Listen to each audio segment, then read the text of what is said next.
Dia 9 de março, o petróleo continua em disparada em função do conflito no Oriente Médio e isso tem trazido forte volatilidade aos mercados. Vamos falar dos principais indicadores dessa semana. Os indicadores antecedentes sugerem alguma recuperação pontual da atividade econômica em janeiro, mas o comportamento da economia na margem, esse comportamento em janeiro esperado, não altera a tendência recente de desaceleração da economia brasileira. A última semana trouxe evidências adicionais de perda de fôlego da atividade doméstica, reforçando a leitura de moderação do ciclo econômico no curto prazo.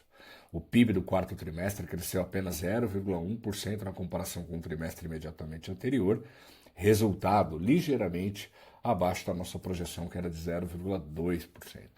Além disso, a divulgação revisou o crescimento do terceiro trimestre, que havia sido de 0,1%, para estabilidade, 0%, sinalizando que a desaceleração já vinha se consolidando ao longo da segunda metade do ano passado. Embora a produção industrial tenha registrado avanço mensal expressivo em janeiro de 1,8%, o resultado sucede uma contração ainda mais intensa, observada em dezembro, de 1,9%, o que relativiza a força da recuperação.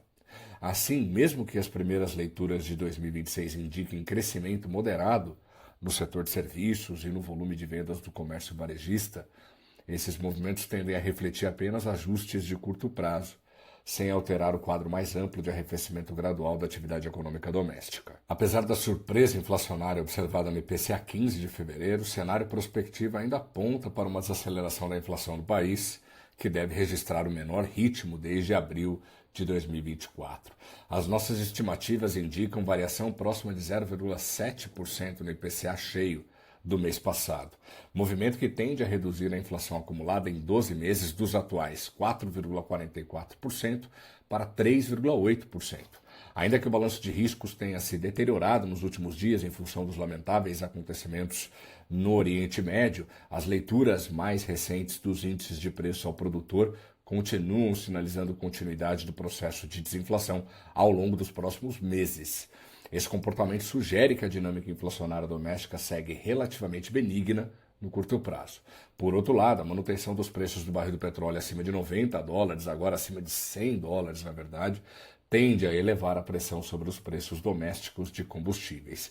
Nesse contexto, aumenta a probabilidade de que a Petrobras realize repasses parciais às distribuidoras, movimento que pode alterar a trajetória esperada da inflação, sobretudo a partir do segundo trimestre, ao introduzir novas pressões de custos nas cadeias de preços. Lá nos Estados Unidos, o cenário inflacionário parece relativamente benigno, mas esse quadro pode estar próximo de uma mudança significativa. Modelos de acompanhamento do próprio Fed indicam que a inflação de fevereiro deve ter ficado em torno de 0,2%, patamar moderado para uma economia que continua demonstrando uma resiliência bastante significativa. A recente disparada dos preços de energia, no entanto, tende a interromper o ainda tímido processo de desinflação observado na economia dos Estados Unidos. A valorização do petróleo reintroduz pressões relevantes sobre os custos e cadeias produtivas.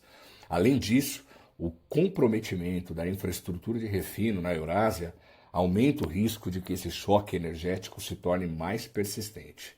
Caso se consolide, esse movimento pode influenciar a condução da política monetária tanto no Fed quanto pelo Banco Central Europeu. De modo geral, em outras palavras, embora o cenário norte-americano ainda suscite debate sobre quando o Fed cortará os juros, se em julho ou setembro, a discussão pode estar mudando para quando o Fed aumentará a taxa básica de juros por lá.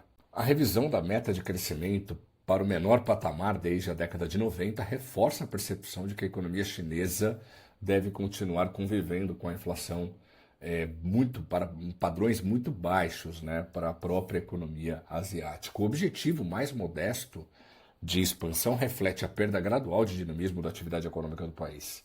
Embora a mudança não represente por si só um risco imediato para a economia global, a expectativa de um crescimento mais moderado, combinada à recente valorização do yuan frente ao dólar, pode ampliar a oferta de produtos manufaturados chineses no mercado internacional. E esse movimento, sim, tende a reforçar pressões desinflacionárias em diversas economias. Nesse contexto, os mercados acompanharão com atenção as próximas divulgações dos índices de preços ao consumidor e ao produtor lá na China, indicadores que devem oferecer sinais mais claros sobre a dinâmica inflacionária da segunda maior economia do mundo. Seguimos.